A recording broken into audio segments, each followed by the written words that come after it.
Welcome to So Big Movies. My name is Len Archibald, and welcome to the official counting down of the top 100 most iconic movie trailers of all time. Last week was the start of the countdown, and that was fun. I even survived a controversial trailer placement on the countdown itself. Again, if you want to know what I consider to be an iconic trailer, don't forget to check out the honorable mentions video. And again, don't forget to like and comment on all the videos on the countdown. Are we ready to get this party started? Let's go!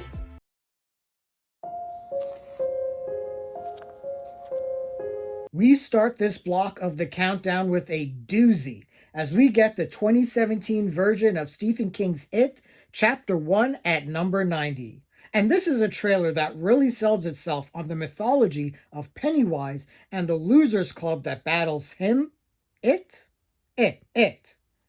There really is only one way to begin the trailer, and that is with one of the most memorable scenes or moments in horror history. Whether one has read the book or watched the 1990 miniseries, most know about the fate that befalls poor Georgie when that paper boat slides into the sewer. And we don't need to see it, but we know Pennywise is just around the corner. From there, we get introduced to the Losers Club and their research of Pennywise until we get a righteous montage of events that will give anyone a panic attack, and the trailer bookends itself back on Georgie. You'll float too. You'll float too. You'll float too. You'll float too. Before Pennywise is unleashed. This trailer was lit. It prepared audiences for a much more sinister take on the evil clown, played brilliantly by Bill Skarsgård. And this trailer sold the hell out of the film, as it became a major success, grossing over $700 million worldwide, establishing Pennywise as one of the movie monsters to fear, justifying its obvious sequel, and viewed as an instant horror classic by critics and audiences alike.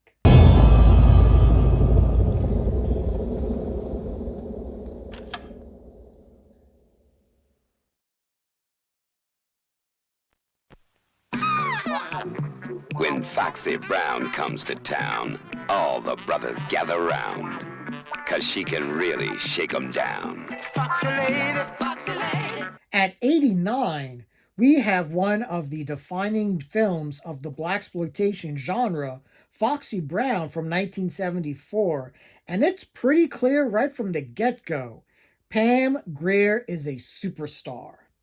What puts this trailer over the top is the badass narration. A chick with drive who don't take no jive. So there ain't no hope for dudes who deal dope.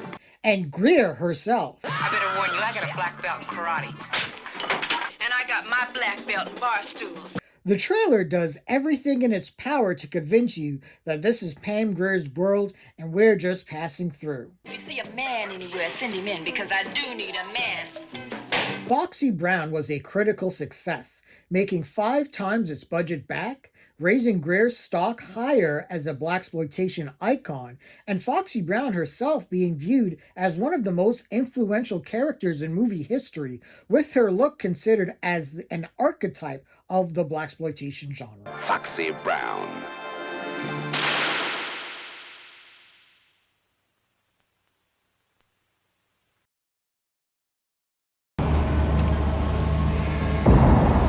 Usually, when there is a crime, there is a motive. I want to know why. 27 men died on that pier for what looks to be $91 million worth of dope that wasn't there. At 88, we have Bryan Singer's The Usual Suspects. And for those of you who were born after 1990, if you weren't there, you just don't know. The question of who is Kaiser Soze was the water cooler talk of the 1990s. If this movie was released today, there would be all sorts of Easter egg reaction videos. There probably are. I don't go down the rabbit hole probably as far as I should. But back to this super fun and energetic trailer that pits our five main players on a collision course with brutal destiny, intercut with Kevin Spacey's verbal hint playing up the events leading to his own interrogation and the fear in his voice when he says, "It was Kaiser Soze, Agent Kuyan. I mean, the devil himself," is palpable. Of course, The Usual Suspects boasts one of the twist endings in film history and was considered the benchmark of twist endings until The Sixth Sense came out a mere 4 years later. Christopher McQuarrie, now one of Tom Cruise's writing partners, won the Academy Award for Best Original Screenplay, and the film was a pop culture lightning rod, with this and Seven also shooting Kevin Spacey into the limelight, and Kevin Spacey did win the Oscar for Best Supporting Actor for this film as well. And it will be interesting to see how his career holds up now that he was acquitted in the UK. But this trailer is awesome.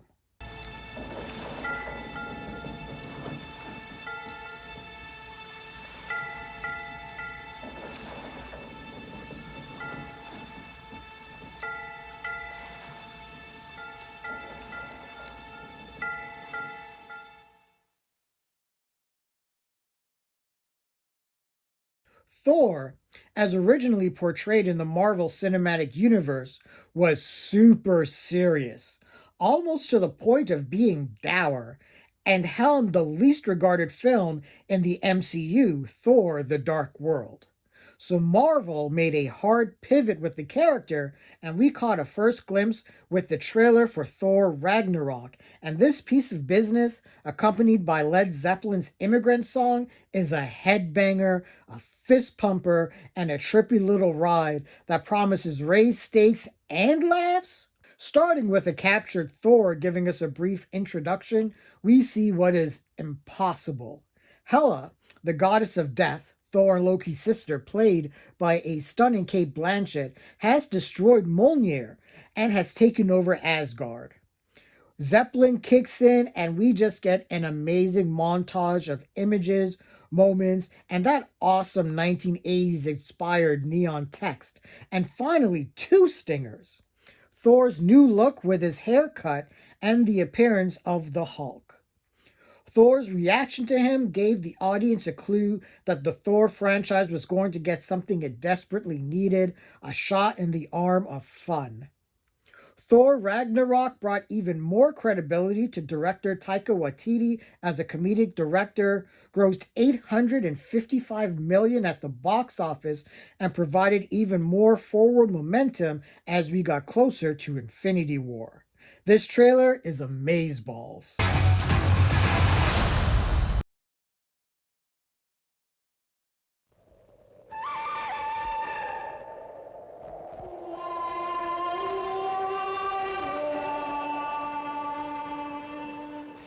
And with those immediately recognizable notes, we reach the number 86 entry with Sergio Leone's all-time classic Western, The Good, the Bad, and the Ugly.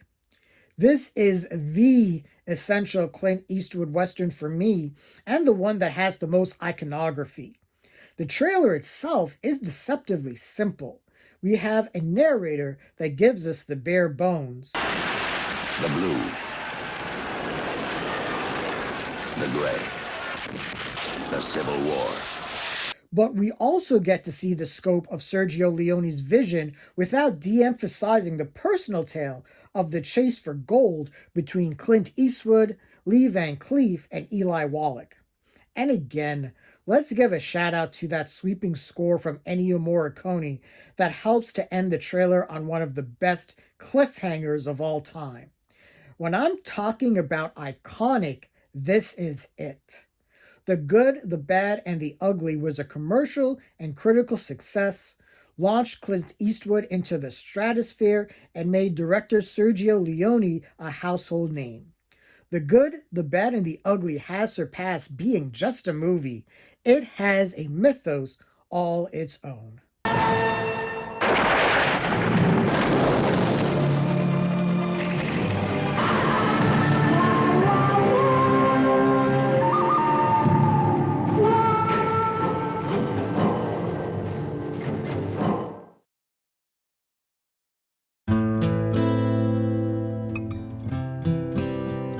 Logan, what did you do? At 85, we have the trailer for James Mangold's Logan from 2017, and this was one of those trailers that instantly became something of its own monster when released, because it is so beautifully crafted. Most people view the trailer as cinematic art that can stand on its own. As Johnny Cash's rendition of Hurt strums in the background, the audience is introduced to the ugly truth behind this world. Most mutants are dead.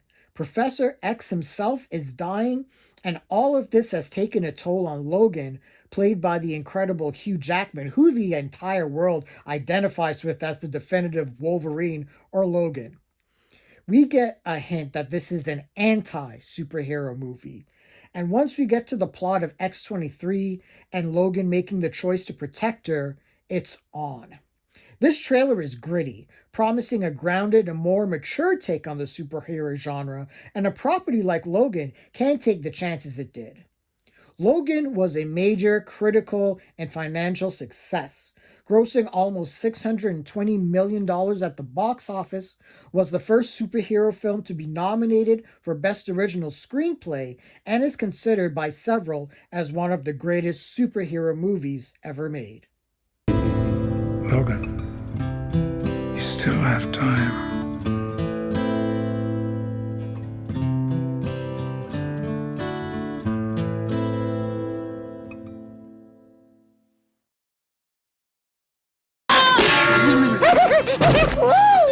Tunes gets him every time. At number 84, we get a cute, innovative, and fun little trailer for Who Framed Roger Rabbit, released in 1988.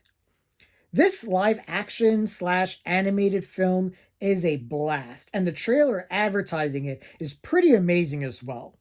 If you were a kid and saw this trailer at the start, you would have thought you were about to catch a Disney-inspired short cartoon that was commonplace until probably the early 90s. We see baby Herman and Roger Rabbit start to get into all sorts of hijinks, and then we hear, Cut! What the hell is wrong with that take? wait, why does Herman now sound like an actor from the 1940s?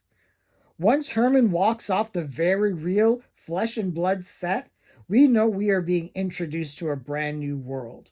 We are then given clues to the story, where private investigator Eddie Valiant, played by Bob Hoskins, is on the case to help solve a wave of toon murders that Roger has been, well, framed for.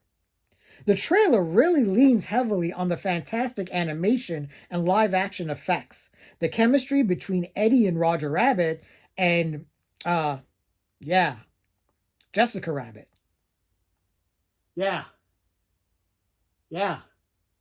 Jessica Rabbit. Who Framed Roger Rabbit was met with unanimous critical acclaim, with Roger Ebert giving the movie 4 out of 4 stars. It also brought home a massive take of over $351 million worldwide, and is viewed as essential comedy and animation viewing, and this trailer definitely helped. Who Framed Roger Rabbit?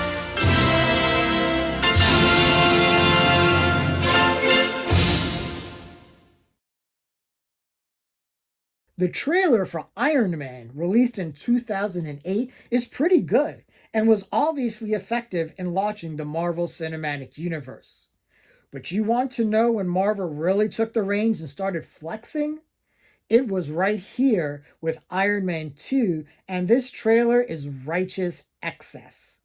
Robert Downey Jr. has completely embodied Tony Stark by this point, and once Super Thrill from AC/DC kicks in, we know we are in for as wild of a ride as Tony is, blasting through the night sky before making such a patriotic American superhero landing that Superman has to tell Tony to slow his roll.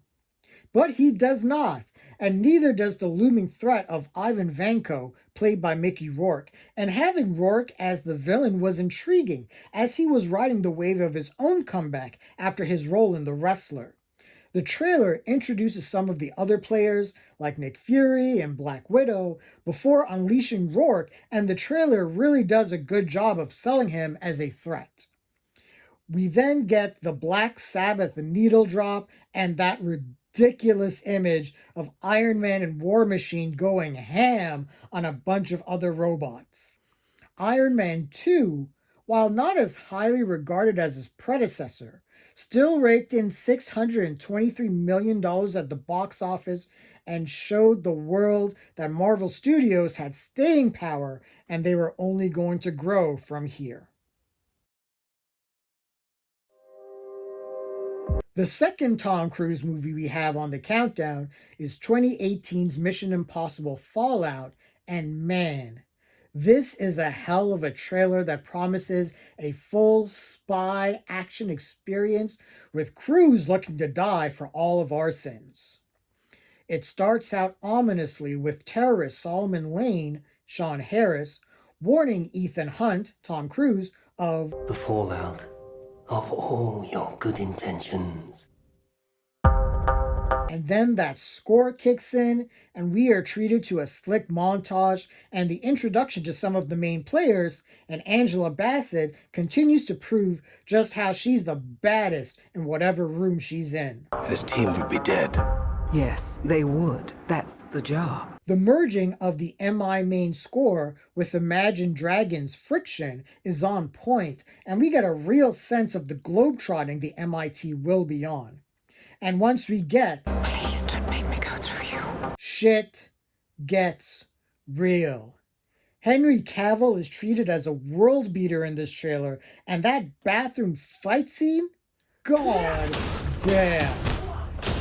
We then end the trailer with what we all came to see. Tom Cruise risking his life for our entertainment. What the hell is he doing? I find it best not to look. They literally sold this movie on how batshit crazy Tom Cruise is. And it worked like gangbusters.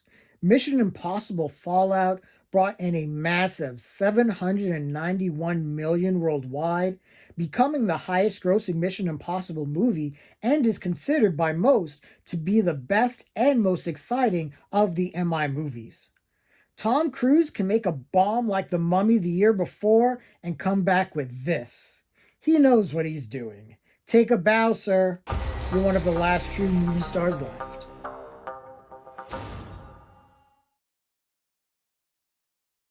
We end this block of the countdown with Revenge of the Jedi. Coming next summer to a theater in your galaxy. Return to a galaxy far, far away. Return of the Jedi. That's better. And this Star Wars entry is probably the most important for me because it is the movie that introduced me to Star Wars. So I have real nostalgic feelings for this film, as I really much remember every scene vividly. This is the definition of comfort food. This trailer doesn't waste time getting into the action after the opening narration with John Williams' score blaring as we are introduced to our heroes and villains. Every frame of this trailer is Star Wars purified that goes straight into our veins. For me, and I'm sure for a lot of people, this trailer was sold on the final lightsaber duel between Luke Skywalker and Darth Vader. But what's most significant about this trailer? Again, as a 5-year-old getting my mind blown by this movie, I had no idea there was a segment of fans who considered this as the weakest of the original trilogy and the apparent hatred of the Ewoks. This was just such an amazing experience that as soon as I found out that there are other 2 movies like this, I made sure to seek them out in video, and I've been a Star Wars nerd ever since. Return of the Jedi begins May 25th at a theater in your galaxy. And that concludes this block of the countdown, and this is really cool. A lot of different movies from different genres and different years. So what are your favorite trailers? Would you rank any of these trailers differently on your own list? Make sure that you comment and leave a like, Don't forget also to subscribe to the channel and hit that bell icon for notifications. Until next time, take care.